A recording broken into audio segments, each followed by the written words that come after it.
عاملين ايه؟ انا من كام يوم نزلت فيديو عن البرجر النازل عند كاسكو اللي هو البيانت برجر. البرجر ده حلو جدا جدا جدا، طعمه حلو قوي. بس انا النهارده اعمل غدا برجر صيامي، فانا حبيت اشارككم هعمله ازاي. اول حاجه بعملها انا باخده بحطه في الفرن على ورقه زبده وارش عليه زيت اللي هو بالسبراي واحطه واقلبه بعد كده على الناحيه الثانيه ولحد ما يستوي. او ممكن اعمله في الاير فراير وممكن اعمله على الجريل. اي حاجه، ما حلاش تحطوه في زيت كتير او تقلوه او الحاجات دي، لا لا لا خالص. اولا هقول لكم على المكونات اللي معايا او الحاجات اللي هعمل بيها الساندوتش. طبعا محتاجين البرجر صيامي، لو عايزين تجيبوا البراندي هاتوها، لو عايزين تجيبوا الامباسبل براند هاتوها، اي واحده من دول كويسه. وجبت اللي هو البان بريد، هم بناتي طلبوا مني ان انا اجيب عليه سمسم وانا بسمع الكلام، انا ام مطيعه مش بتاعت مشاكل. طبعا جبت تشيز، دي صيامي، دي بيس بلانت، حلوه جدا البراند دي، انا بحبها قوي، بجيب منها كل انواع التشيز صيامي.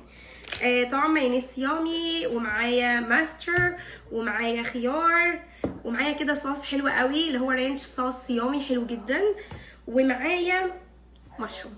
ايوه مشروم. انا هقول لك طريقه حلوه قوي النهارده تحطي مشروم مع الساندوتش بيخليه طعمه حلو جدا. بصل، طبعا الريحه عايزه اعيط، وطماطم وخس، اي نوع خس بتحبه. انا دلوقتي هحط البرجر بتاعي في الاير فراير. هو بيبقى جايب الطريقه دي في ورقه، شيلوا الورقه منه حطوه زي ما هو كده الطريقه دي. في طاسه على النار حطيت معلقتين زيت، انزل بالمشروم بتاعي كله،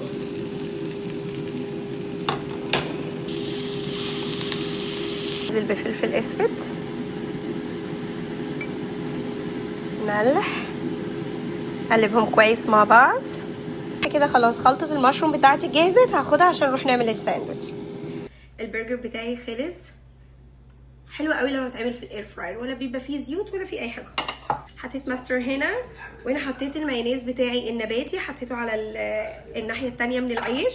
وهبدا احط الخس بالطريقه دي، احط الطماطم الناحيه التانية.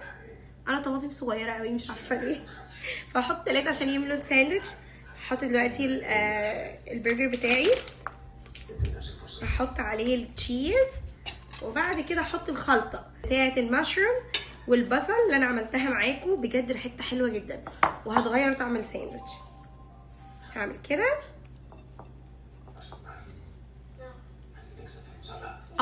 نسيت احط الخيار، البيكلز، بيحبوا البيكلز جدا.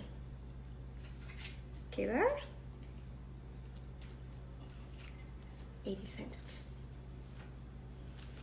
انا خلصت الساندوتش بتاعتي، ولا احلى من كده ولا اسرع من كده. وانتي مستعجله طلعي البرجر واعمليه بالطريقه بتاعتي، واعمليه معاه بطاطس. البطاطس دي انا عاملاها في الفرن من غير ولا نقطه زيت. جبت البطاطس الجاهزه حطيتها في صينيه في الفرن ودخلتها الفرن وطلعتها زي ما انتم شايفين، ولا احلى من كده.